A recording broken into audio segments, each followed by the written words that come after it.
Okay, so if you've ever felt like modern dating requires some kind of secret playbook that you just don't have, you are definitely not alone. Today, we're going to try and build that field guide.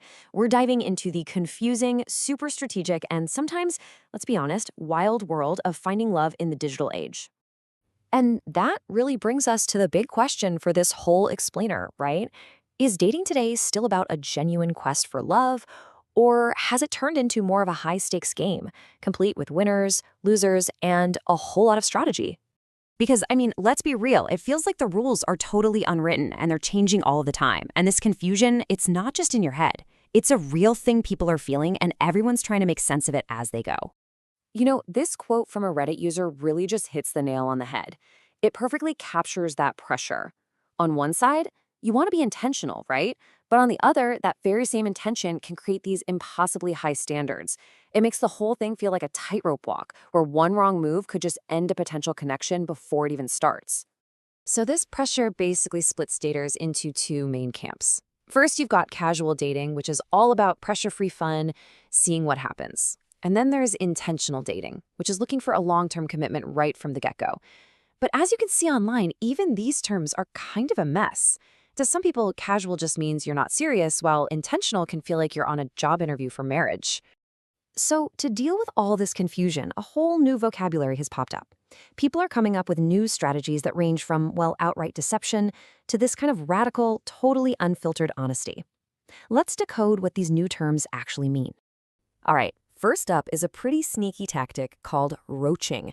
And yeah, the name comes from that gross idea that if you see one cockroach, there are probably a ton more you can't see. In dating, it means you think you're exclusive with someone, but then you find out they've been secretly seeing other people the whole time. The key ingredient here is that they were intentionally hiding it from you. And then, on the complete opposite end of the spectrum, you've got hardballing.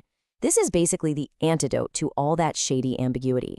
The term is borrowed from intense business deals, and it means being radically honest about what you want from the very beginning. So, you want to get married and have kids? You say it on the first date, or maybe even before you meet. It's all about cutting to the chase, no games. A close cousin to hardballing is this idea of hot take dating. So instead of tiptoeing around sensitive stuff like politics, you lead with it. The whole idea is to share your strong, maybe even controversial opinions right up front to weed out anyone who isn't on the same wavelength. It's another one of these extreme filtering strategies, all about getting clarity on your non-negotiables. And this table really lays out the massive difference. The roacher, their goal is plausible deniability. Their method is hiding other people. And the outcome? Usually confusion and a real sense of betrayal. Now, the hardballer's goal is crystal clear alignment. Their method is radical honesty. And the outcome is super fast filtering. You find out right away if you're a match or not. This whole idea of dating as a game isn't just a metaphor anymore. It's become a literal spectator sport. Reality TV has basically taken all these strategies and turned them into this huge, high-stakes competition. And while it seems totally over the top, the tactics we see on TV are often just magnified versions of what's happening on our phones every single day. And believe it or not, this isn't just pop culture fluff. It's being seriously studied by academics.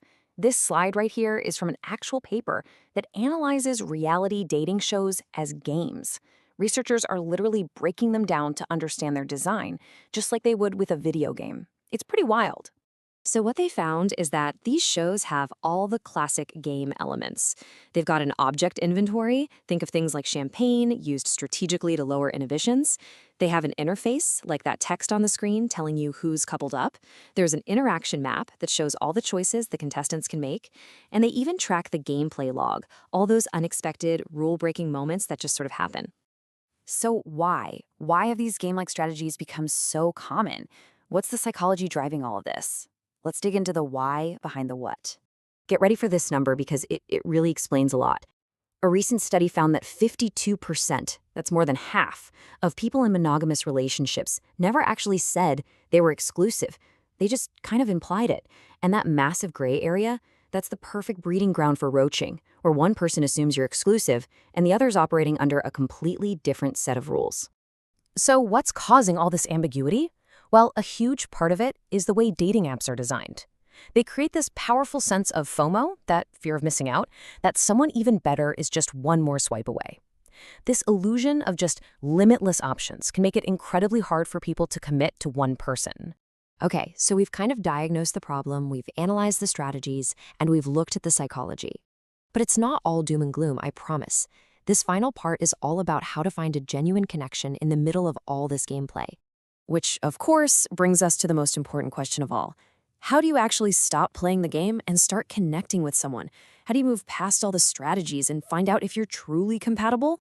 Well, here's one surprisingly effective tool.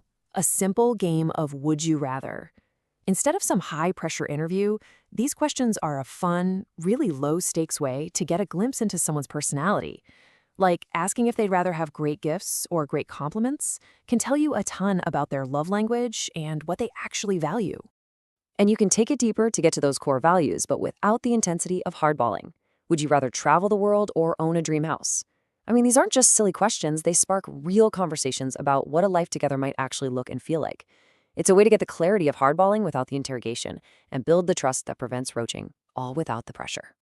So I guess that brings us to our final thought here. As we're all trying to navigate this new dating world, you gotta ask, are strategies like hardballing and hot take dating a necessary shortcut to find a real match in a super crowded world? Or by turning the search for love into this game of extreme filtering, are we actually making the game even harder to win? Definitely something to think about. Thanks for tuning in. If this touched your heart, please subscribe, like, and share it with your family. Save this for more meaningful content ahead.